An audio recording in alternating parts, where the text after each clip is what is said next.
ഏവരെയും പുതിയ വാർത്തകളിലേക്ക് ഞാൻ സ്വാഗതം ചെയ്യുകയാണ്.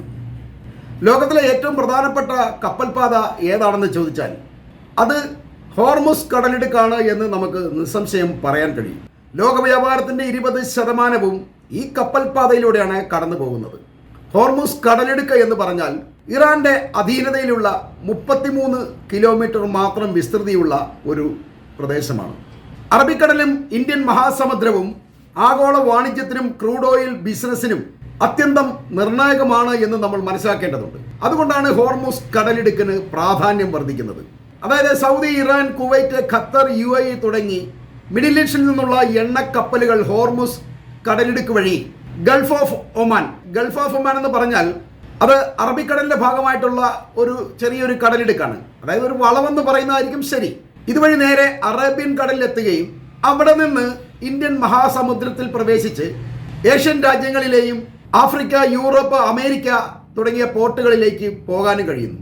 ശരിക്കും പറഞ്ഞാൽ അറബ് രാജ്യങ്ങളിൽ നിന്നും മറ്റു രാജ്യങ്ങൾക്ക് എണ്ണ വാങ്ങണമെങ്കിൽ, അതുപോലെ തന്നെ ഇന്ത്യ ഉൾപ്പെടെയുള്ള വിദേശ രാജ്യങ്ങളിൽ നിന്നും ഭക്ഷ്യവസ്തുക്കളും മറ്റ് ആഭ്യന്തര ആവശ്യങ്ങൾക്കുള്ള സാധനങ്ങളും അറബ് രാജ്യങ്ങളിലേക്ക് എത്തുവാനും ഈ ഹോർമുസ് കടലിടുക്ക് ഉപയോഗിക്കണം എന്നാണ് നമ്മൾ മനസ്സിലാക്കേണ്ടത്. ഇത്രയധികം പ്രാധാന്യം ഈ ഹോർമുസ് കടലിടുക്കിന് ഉള്ളത് കൊണ്ടാണ് ഇറാന്റെ മാത്രമല്ല അമേരിക്കയുടെയും ബ്രിട്ടന്റെയും ഒക്കെ നാവികസേനകൾ എപ്പോഴും ഇവിടെ സജീവമാണ്. വളരെയധികം പ്രൊട്ടക്ഷൻ ഇവർ കൊടുക്കുന്നുണ്ട് ഈ ഭാഗത്തിനും. ഇറാന്റെ അധീനതയുള്ള പ്രദേശമാണ് എങ്കിലും എല്ലാവരും കൂടിയാണ് ഈ ഭാഗത്ത് ഒരു പ്രൊട്ടക്ഷൻ നടത്തുന്നത്. അവരെല്ലാവരുടെയും കപ്പലുകൾ കടന്നു പോകുന്ന ഒരു പ്രദേശമാണല്ലോ.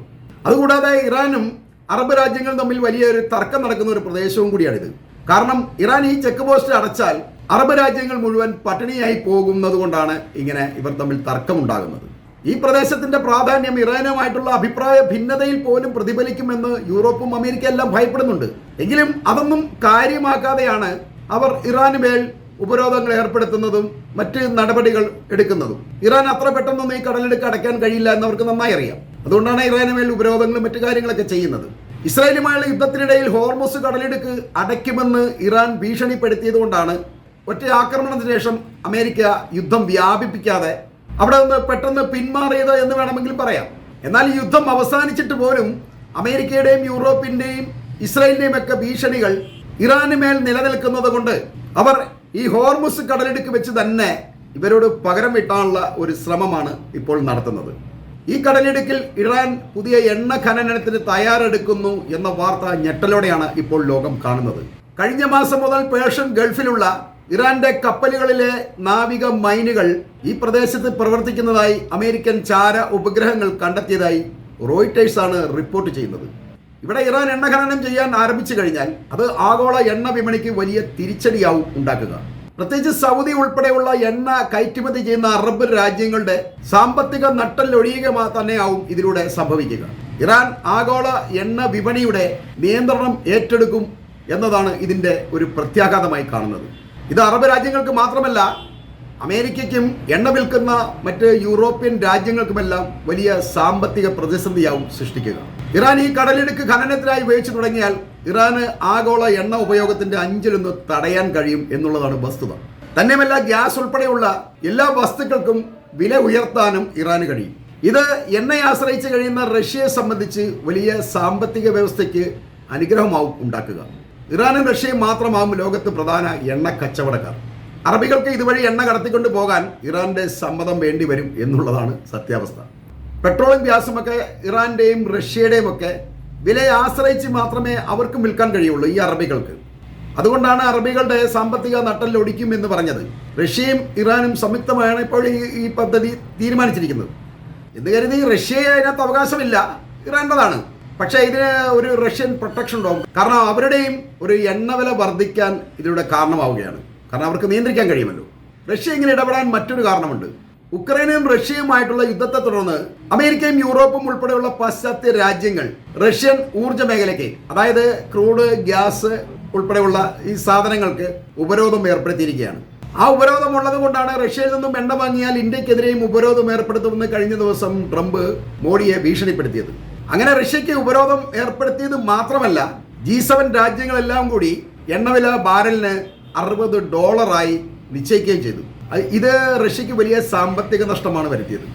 യുദ്ധത്തിനിടയിൽ അവർക്ക് $60 എണ്ണ വിറ്റാൻ മുതലാവില്ല. കഴിഞ്ഞ 3 വർഷത്തിനിടെ റഷ്യക്ക് $150 ബില്യൺ ഇതിലൂടെ നഷ്ടമായത്. അതുമാത്രമല്ല, ഉപരോധമുള്ളതുകൊണ്ട് റഷ്യയിൽ നിന്നും എണ്ണ വാങ്ങാൻ എല്ലാവർക്കും കഴിയുകയുമില്ല.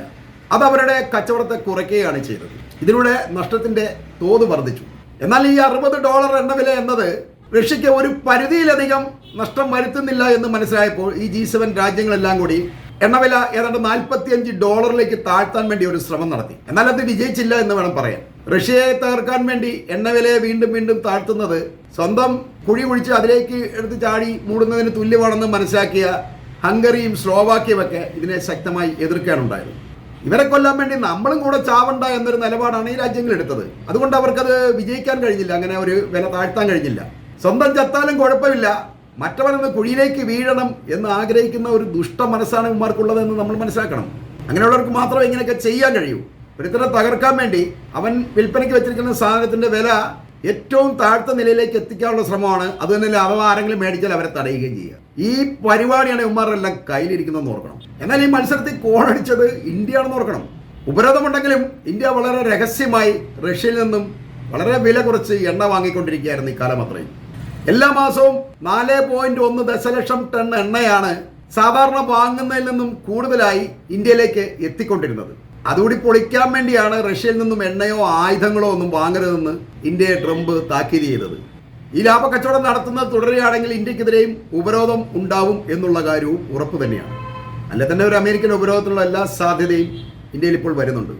റഷ്യയുടെ ഈ S-400 എന്നുള്ള ഈ വ്യോമ പ്രതിരോധ സംവിധാനം വെച്ചാണല്ലോ പാകിസ്ഥാനുമായിട്ടുള്ള യുദ്ധത്തിൽ ഇന്ത്യ അവിടെ മിസൈലുകളെല്ലാം അടിച്ചിട്ടത്. അമേരിക്കയുടെ താട് സംവിധാനവും അതുപോലെ ഇവന്മാരുടെ അയൺ ഡോം, ഇസ്രായേലിൻ്റെ അയൺ ഡോമും ഒക്കെ തകർന്ന് തരിപ്പണം അടിക്കുന്നിടത്ത് റഷ്യയുടെ ഈ S-400 എന്നുള്ള ഈ വ്യോമ പ്രതിരോധ ഉപകരണം വെച്ചിട്ട് ഇന്ത്യ പാകിസ്ഥാനെ തടയുന്നത് കണ്ടപ്പോൾ അമേരിക്കയ്ക്ക് സഹിക്കാൻ കഴിയുന്നില്ല. കാരണം അവരുടെ ഉപകരണത്തെക്കാൾ നല്ല പവർ കൂടിയ സാധനമാണ് ഇവരുടെ എന്ന് മനസ്സിലായതുകൊണ്ട് അതൊന്നും ഇന്ത്യ വാങ്ങാൻ പാടില്ല എന്നാണ് ഇപ്പം അമേരിക്ക പറയുന്നത്. അവരുടെ ഒരായുധവും വാങ്ങാൻ പാടില്ല, എല്ലാം ഞങ്ങളുടേത് മാത്രമേ മേടിക്കാൻ പറ്റുള്ളൂ. അതൊക്കെ ഒരു തരം തണ്ടാണ്, ഉമ്മാരുടെ അഹങ്കാരമാണ്. അതെല്ലാം തീരാൻ പോവാണ്, വലിയ താമസമില്ല അത്.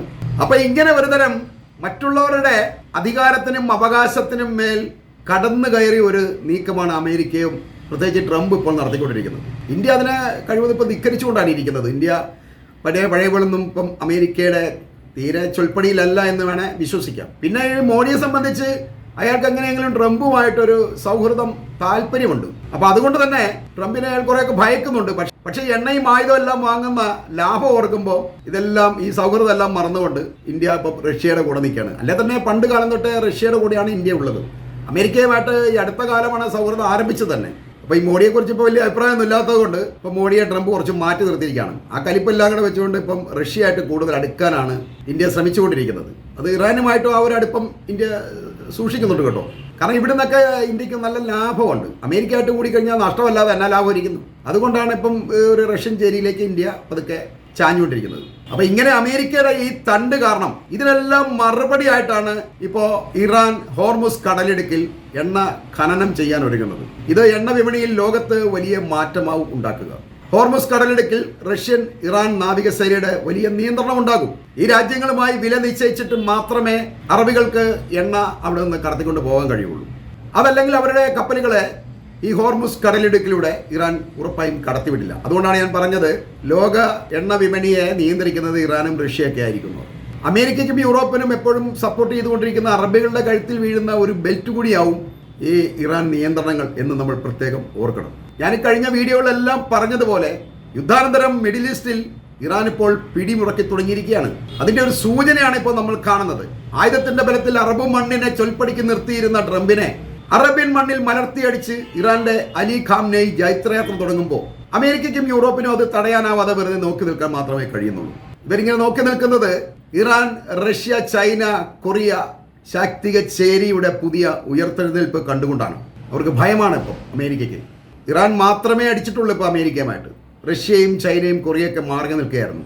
ഇവരാരും പങ്കെടുക്കാത്തതിൻ്റെ പിന്നിലുള്ള പ്രധാന കാരണം ഇറാൻ ഒറ്റയ്ക്ക് ഈ അമേരിക്കയെ കൈകാര്യം ചെയ്യാൻ കഴിയും എന്ന് അവർ മനസ്സിലാക്കിയത് കൊണ്ടതാണ്. കാരണം ഇവർക്ക് പരസ്പരം അറിയാമായിരിക്കും ഇവരുടെ എല്ലാം ശക്തി ഇത്രയധികം, ഇറാൻ ഇത്രയധികം പവറുണ്ട്. അതുകൊണ്ട് ഇറാന് വേണമെങ്കിൽ ഒറ്റയ്ക്ക് അമേരിക്കയെ നേരിടാൻ കഴിയും.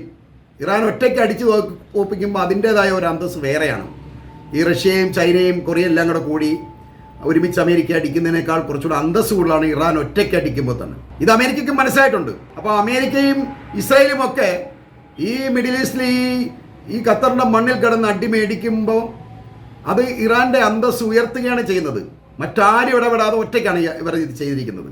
അതാണ് ഇറാൻ്റെ വിജയം എന്ന് പറയുന്നത്. അതല്ലാതെ ഇസ്രായേലിൽ കുറേ കെട്ടിടങ്ങൾ ഇറാൻ ബോംബിട്ട് തകർത്തു എന്നും പറഞ്ഞു അങ്ങനെയൊന്നും അതൊന്നും വിജയമായിട്ടൊന്നും ലിസ്റ്റ് ചെയ്യാൻ കഴിയില്ല.